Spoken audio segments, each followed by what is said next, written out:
Bonsoir à toutes et à tous et bienvenue à cette édition, le sommaire.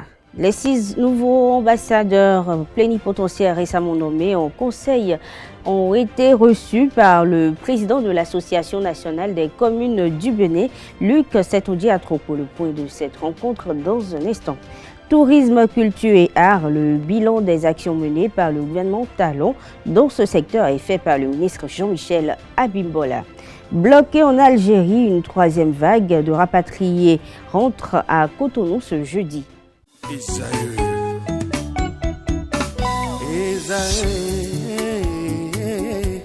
Vous recherchez une école de référence pour une double formation universitaire et professionnelle de qualité? Voici l'opportunité à ne pas rater. L'École supérieure d'administration, d'économie, de journalisme et des métiers de l'audiovisuel ESAE vous offre des programmes d'enseignement en licence et en master orientés vers l'emploi qui font d'elle une référence à travers les filières de l'administration générale et territoriale, l'administration du travail et de la sécurité sociale, droit, diplomatie et relations internationales, administration hospitalière, universitaire et intendance, journalisme et métiers de l'audiovisuel et toutes les filières des sciences de gestion. Une seule adresse, www.esae.bj. Rendez-vous dès maintenant sur nos campus ESAE Bedjromende au numéro 90 93 65 21 ou au numéro 98 98 14 00. Paracourt sur le numéro 52 46 12 12.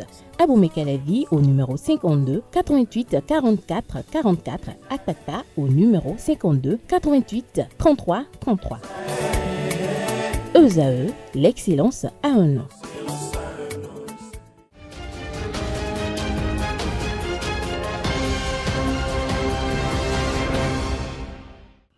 Bienvenue, le président de l'Association nationale des communes du Bénin, ANC Luc Setondi-Atropo, a reçu en audience les 6 nouveaux ambassadeurs plénipotentiaires nommés récemment au Conseil des ministres. Il s'agit d'une visite de courtoisie et de prise de contact avec le président de l'association. À la sortie d'audience, Joseph Aranroso, ambassadeur du Bénin près le Maroc, le Royaume du Maroc, a fait le point de leurs échanges au micro de Conté Amoussou, Anaël Dou. Ce fut une séance très enrichissante et édifiante pour nous autres nouveaux ambassadeurs du Bénin près de différents pays. Nous sommes 6 à prendre part à cette audience avec le président de la NCB, assisté de certains collègues. Au cours de cette séance, nous avons feuilleté ensemble l'agenda des défis de la NCB dans le cadre de la stratégie mise en place pour le développement local. Et à partir de ces défis, nous avons mis en parallèle les missions de la NCB pour ensuite retenir les perspectives de coopération qu'on pourrait avoir avec les pays dans lesquels nous sommes accrédités. Et nous avons établi de façon formelle entre nous les bases d'une relation de travail, de collaboration entre la NCB et les ambassades.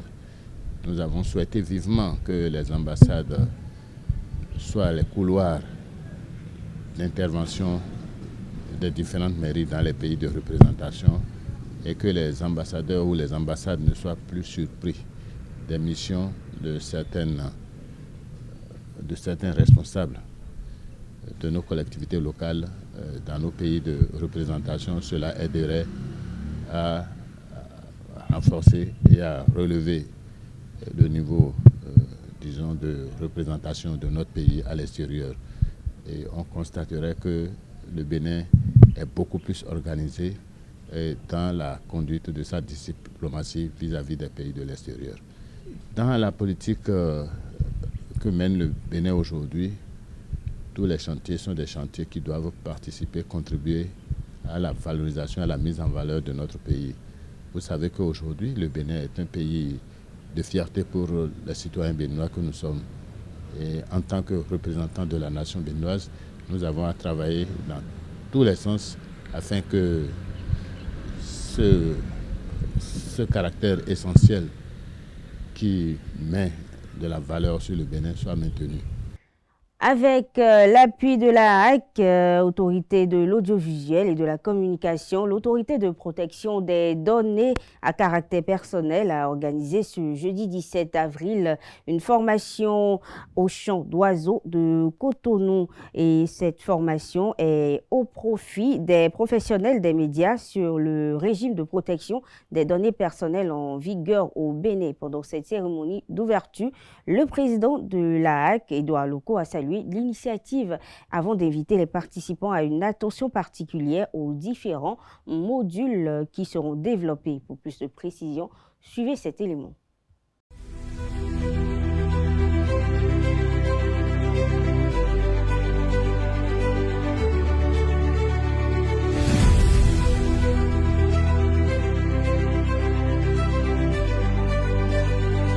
Mesdames, Messieurs les invités, je voudrais à votre nom remercier le président pour cette initiative. Parce que nous vivons aujourd'hui dans un monde où la maîtrise de ce que signifient les données personnelles et leur protection ne doit plus relever de la simple culture générale. Non, ça doit faire partie de vos connaissances à vous. On doit plus relever de la culture générale. La protection des données à caractère personnel n'est pas seulement une question technique. Elle concerne également la dignité humaine et le respect de la vie privée. L'éthique journalistique impose également de respecter la vie privée. Il est de votre devoir d'informer la population, mais cette mission doit aussi accompagner, bien sûr, cela doit s'accompagner d'un profond respect pour les personnes dont vous rapportez les histoires. Les injustices, les souffrances, les histoires de vie, tout cela mérite d'être partagé, mais jamais au prix de la dignité humaine. C'est un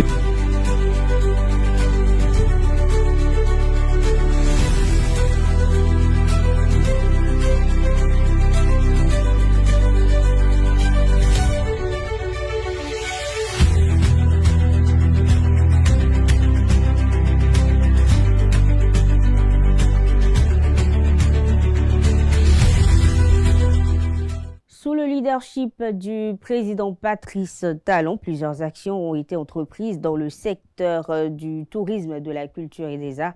Et le ministre Jean-Michel Abimbola a fait le bilan des actions menées par le gouvernement, les réformes engagées et les résultats obtenus dans ce secteur depuis l'avènement du Patrice Talon au pouvoir. Il présente un bilan satisfaisant. Jean-Michel Abimbola se prononce au cours de l'émission Reddition de comptes péagés 2021-2026.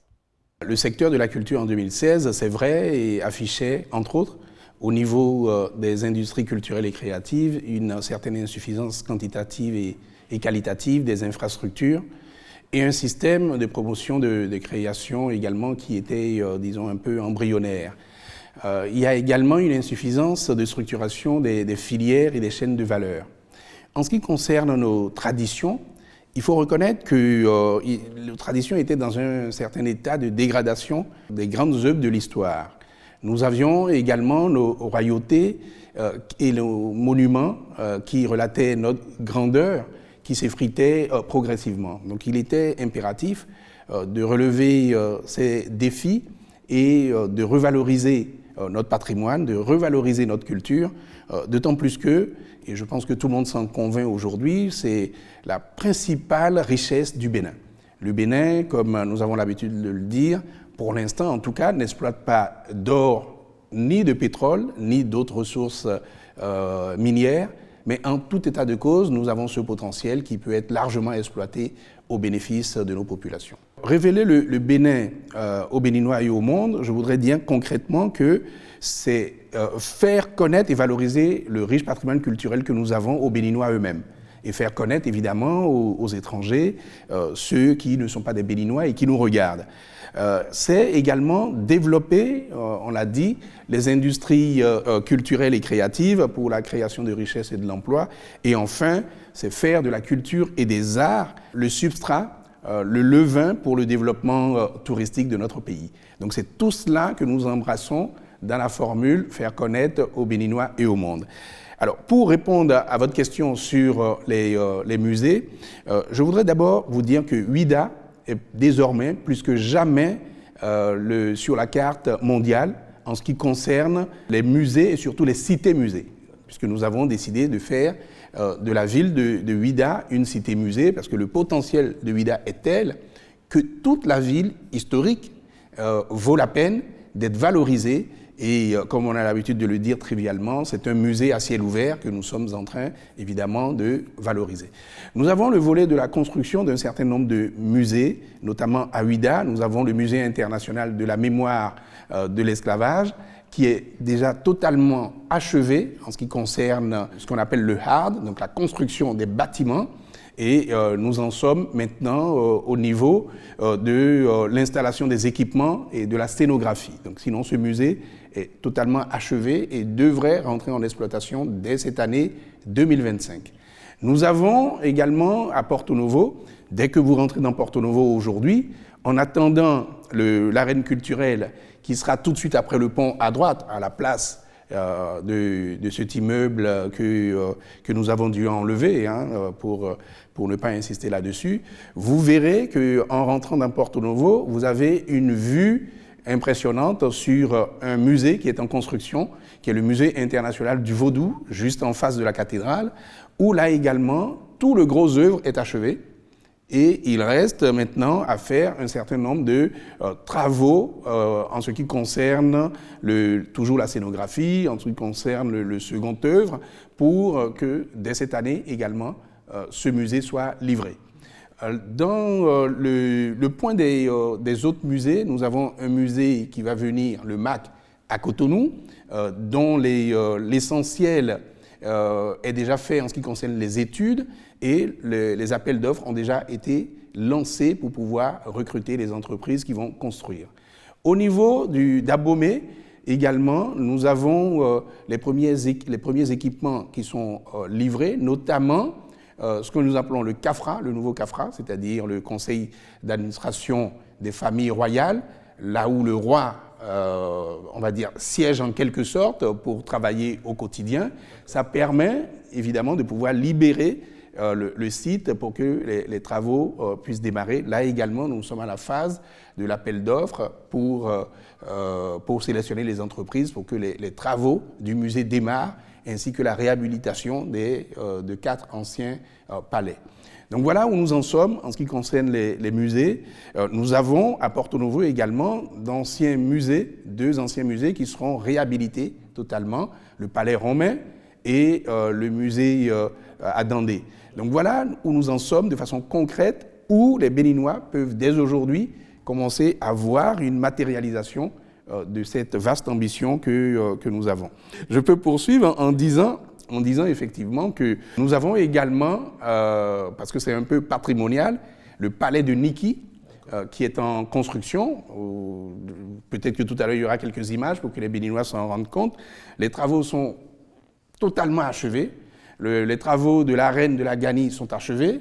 Il reste quelques petites finitions au niveau du Palais Royal lui-même pour pouvoir redonner, disons, tout son faste au royaume de Niki et surtout avoir cet écrin de valorisation de ce patrimoine exceptionnel qu'est la Gani. Voté le 13 mars dernier à l'Assemblée nationale par les députés de la 9e législature, la loi numéro 2025-09 du 3 avril 2025 portant cadre juridique de la chefferie traditionnelle en République du Bénin a été promulguée par le président Patrice Talon lors de l'émission réédition de compte PAG 2021-2026. Le ministre Jean-Michel Abimbola est revenu sur cette actualité. On le suit à nouveau. Nous avons plusieurs choses que nous faisons. Il faut savoir que nous voulons revaloriser l'ensemble du patrimoine. Donc nous avons commencé d'abord à faire un inventaire du patrimoine matériel. Nous avons fait également un inventaire du patrimoine immatériel. Et c'est dans tout cela qu'il est également important de revaloriser le patrimoine immatériel, on va y revenir, culturel vaudou, et qu'il est également impératif de revaloriser nos chefferies traditionnelles. Donc cette ambition du chef de l'État, qui a été, je pense, illustré notamment à travers sa prise en charge dans la Constitution, devait être décliné à travers un cadre juridique que nous réservons à la chefferie traditionnelle. Donc depuis 2022, le chef de l'État a mis en place une commission qu'on a appelée la commission chefferie, qui est en fait une commission scientifique sur la matière. Et de 2022 jusqu'en 2024, cette commission a travaillé d'arrache-pied, de façon méthodique, pour pouvoir démêler un peu les chevaux, pour que nous puissions restituer la situation de la chefferie traditionnelle au Bénin. Donc c'est une démarche qui a été faite, qui est une démarche purement scientifique et qui n'est pas une démarche ni sociale et encore moins politique, j'allais dire. Mais le fait de dire qu'à un instant T, à une date T où on a mis un curseur 1894 pour la partie méridionale du Bénin, 1897 pour la partie septentrionale du Bénin, voici la situation à ce moment-là, ne veut pas dire que les royaumes qui ont existé avant et qui n'ont plus existé n'ont jamais existé. Ça ne veut pas dire que l'histoire de ces royaumes-là n'existe pas et de ces peuples-là n'existe pas.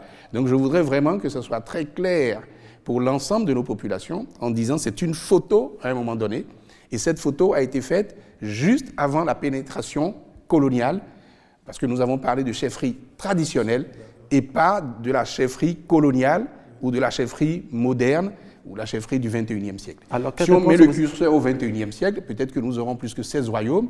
Il se pourrait que nous ayons, j'en sais rien, moi, 200 royaumes. Mais nous avons mis le curseur à l'ère précoloniale. Reconnaître d'abord que c'est la première fois que la chefferie traditionnelle a un cadre juridique. Je pense qu'il ne vous a pas échappé que nous ne sommes pas dans un royaume au Bénin. Au Bénin, nous sommes en république. Et les royaumes que nous avions eus sur le territoire que nous appelons aujourd'hui le Bénin, ça fait partie de notre histoire, ça fait partie de notre patrimoine. Et nous avons dit que nous voulons revaloriser le patrimoine. Donc c'est le premier argument. Le deuxième argument, c'est que ces gardiens des us et coutumes, donc nos chefs traditionnels, doivent avoir un rôle à jouer dans la République aujourd'hui et doivent contribuer par leur expérience, par leur connaissance de nos cultures, par leur connaissance de notre patrimoine immatériel, de notre patrimoine matériel, par la connaissance des peuples, la connaissance des traditions, des us et coutumes. Ils doivent pouvoir contribuer à la République, ils doivent pouvoir contribuer à amener les populations, les peuples, à créer, disons, ce que nous souhaitons au Bénin, c'est-à-dire un pays, une nation même, où nous partageons un certain nombre de valeurs. Et c'est pour ça que dans la loi, il est bien dit qu'on reconnaît les rois et les royaumes et les chefferies traditionnelles, les chefferies coutumières, même les chefferies communautaires, à condition de respecter évidemment les textes de la République. Après deux premières vagues de retour au Bénin, 147 migrants béninois encore en Algérie rentrent ce jeudi 17 avril à Cotonou. Une délégation de la diplomatie béninoise s'est rendue à Alger en début de semaine à cet effet pour coordonner l'opération selon des informations recueillies par un média de la place. Et pour cette opération, la délégation était composée de représentants du ministère des Affaires étrangères et a effectué donc la mission à Alger en début de semaine, comme je l'annonçais. L'objectif était de finaliser les procédures administratives et logistiques nécessaires au rapatriement des concernés. Il faut rappeler qu'en décembre 2024, un premier vol transportant 150 migrants béninois en situation difficile en Algérie avait atterri à Cotonou, à l'aéroport, plus précisément à l'aéroport international Bernadette Gonti de Cotonou. Une seconde vague de 101 migrants avait suivi le jeudi 5 décembre 2024. Et dès leur arrivée, les migrants avaient été pris en charge par des équipes d'accueil et conduits en bus vers un hôtel de la place pour y être hébergés temporairement. On parle d'accidents de la route dans cette édition, qu'il soit matériel ou corporel. Un accident de circulation engendre parfois ou souvent des dégâts psychiques ou psychologiques. Le psychologue clinicien André Alirounou On parle au micro de Francis La Famille dans l'émission Sur la route. On l'écoute. Ce choc émotionnel qui est le plus grand dégât est très difficile à appréhender et à traiter. N'empêche que le choc émotionnel se manifeste selon chaque individu de plusieurs façons. Vous allez voir, certains vont être tout de suite très agités, qui vont aller dans tous les sens, vont commencer par suer, vont commencer par trembler. Vous allez voir vraiment beaucoup de choses. Et comme d'autres, il va être figé totalement, comme s'il ne vivait pas, il est perdu, il est totalement désorienté, il est en train de se demander est-ce que c'est vraiment arrivé. Est-ce que je suis... Quand bien même il a peut-être une fracture ou bien un bras coupé, un pied coupé, il sent même pas la douleur. Il voit... Oui, il y a une certaine forme d'adrénaline, mais c'est comme s'il y a une inhibition. Et donc c'est le choc qui fait qu'il est totalement perdu. Et donc ça arrive tout de suite. Et ça, c'est les manifestations immédiates.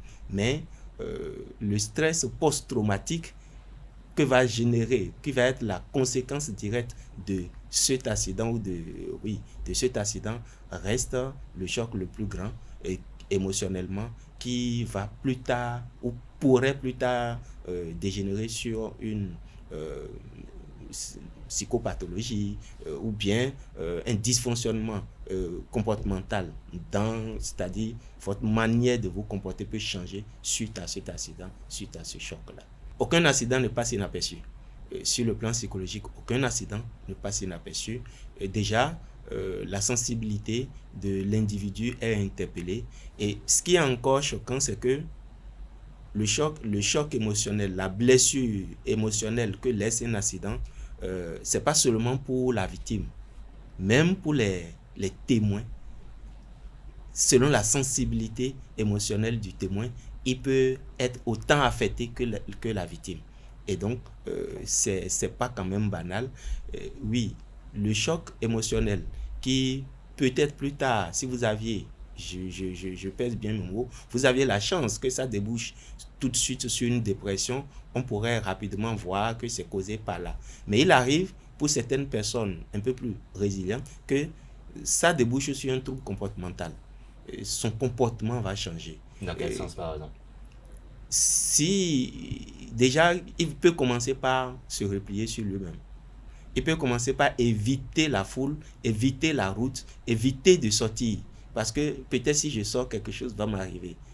Éviter d'emprunter peut-être le même moyen qui a été la cause de cet accident dont il a été témoin ou dont il a été victime. Donc il y a quand même un peu tout ça. Mais à partir de là aussi, si votre comportement est réduit, forcément, c'est vos finances qui sont touchées.